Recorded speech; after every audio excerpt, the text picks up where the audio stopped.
Assalamualaikum warahmatullahi wabarakatuh. Terima kasih telah setia menonton video Hido Jamur.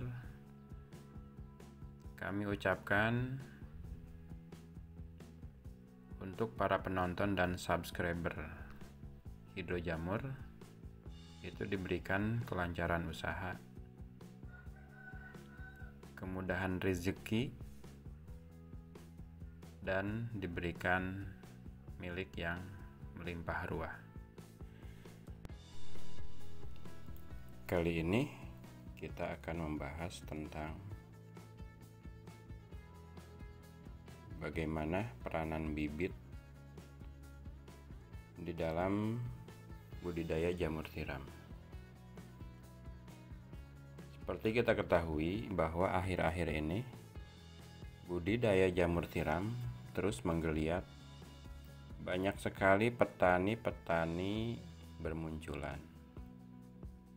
Bukan berarti kami menganggapnya itu adalah suatu saingan, tapi kita anggap itu suatu rekan. Bagi pemula yang baru menggeluti usaha budidaya jamur tiram, tentu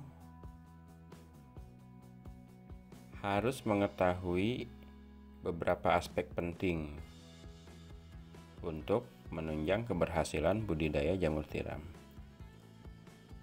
Salah satu yang paling penting adalah peranan bibit. Jadi jangan sampai penggunaan bibit itu menyebabkan kegagalan yang tidak berarti, karena peranan bibit ini sangat penting. Ada satu peribahasa Jepang yang mengatakan bahwa penggunaan bibit yang unggul dapat menjamin setengah kesuksesan, sedangkan penggunaan bibit yang kurang baik berarti sudah menempuh setengah kegagalan. Nah, itu berarti sangat pentingnya bibit di sini. Peranan bibit yang penting dalam budidaya ini diantaranya menghasilkan jamur yang berkualitas. Jadi jamur yang berkualitas itu adalah jamur yang besar, kering, dan bobot berat. Selain jamur yang berkualitas, peranan bibit dalam budidaya juga dapat menjamin keberlangsungan atau pertumbuhan dari backlog jamur. Miseliumnya tumbuh merata, tidak belang, tidak setengah-setengah. Dan peranan bibit yang lainnya adalah tidak akan banyak yang kontaminasi.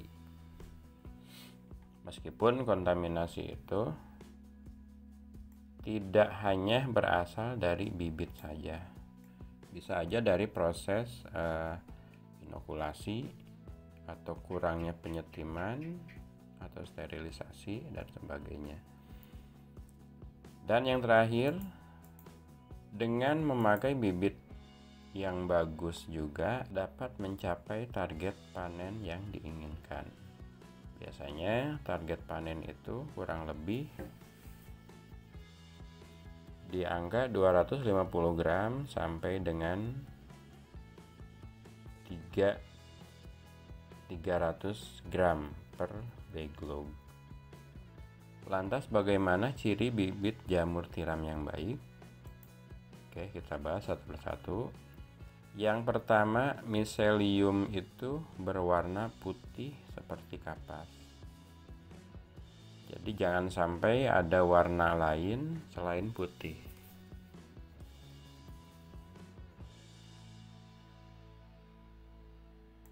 Yang kedua, tidak ada kontaminan atau bebas atau bersih dari hama atau jamur lainnya.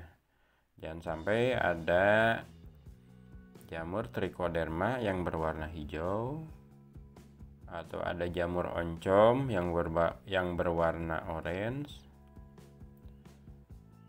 atau ada yang berwarna hitam, coklat, dan sebagainya.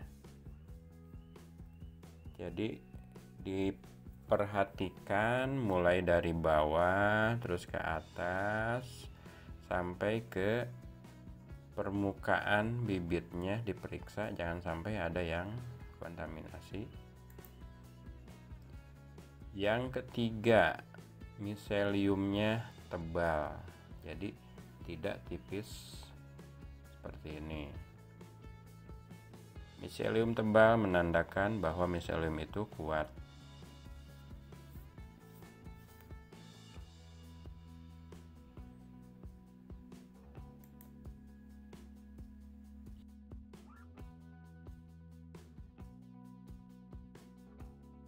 Yang keempat, terlihat dalam tanda kurung berkeringat. Jadi keringat di sini menandakan bahwa bibit itu metabolismenya tinggi.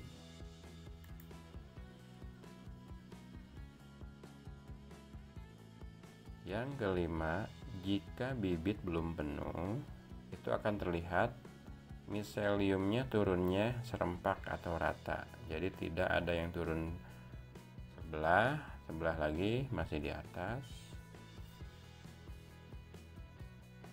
Jadi tidak sebelah turunnya, tapi rata.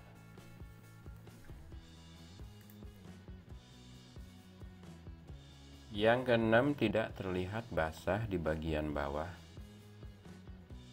Biasanya basah ini diakibatkan karena kadar air terlalu banyak sehingga bakteri hidup di bagian bawah dan menyebabkan miselium tidak turun,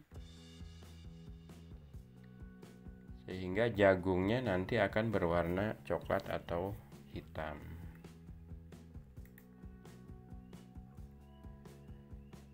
Yang ketujuh, umur bibit tidak terlalu tua atau tidak terlalu muda. Lantas, umur bibit yang bagus itu untuk diturunkan ke backlog sekitar umur 2 minggu setelah miselium putih full. Jadi ketika miseliumnya sudah nyampe bawah, itu tunggu 2 minggu. Maksudnya 2 minggu itu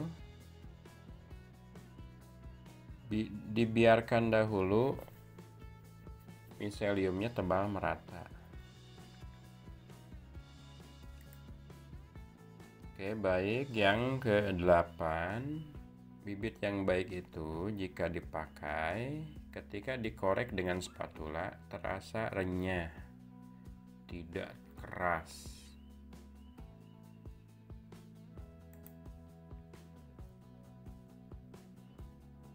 Yang ke-9, ini yang paling penting, jika diturunkan ke backlog 1 malam langsung sprout atau miseliumnya bereaksi atau pecah. Itu menandakan bahwa miselium langsung aktif. Yang ke-10 ini juga tidak kalah penting. Jika bibit masih beli ke penyedia bibit, tanyakan jenis atau strain jamurnya. Jadi jangan sampai jenis jamur yang hidup di tempat dingin kita tanam di tempat panas, atau sebaliknya, jenis jamur yang hidup di tempat panas sedangkan kita tinggal di tempat dingin. Jadi jamurnya tidak akan optimal bertumbuhnya.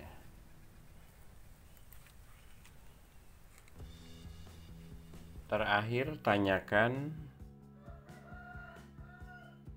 bibit ini turunan keberapa. Turunan pertama atau F1, F2, F3 atau F4 dan sebagainya. Karena bagi pemula itu tidak akan dapat membedakan yang mana bibit F1, F2, F3, F4.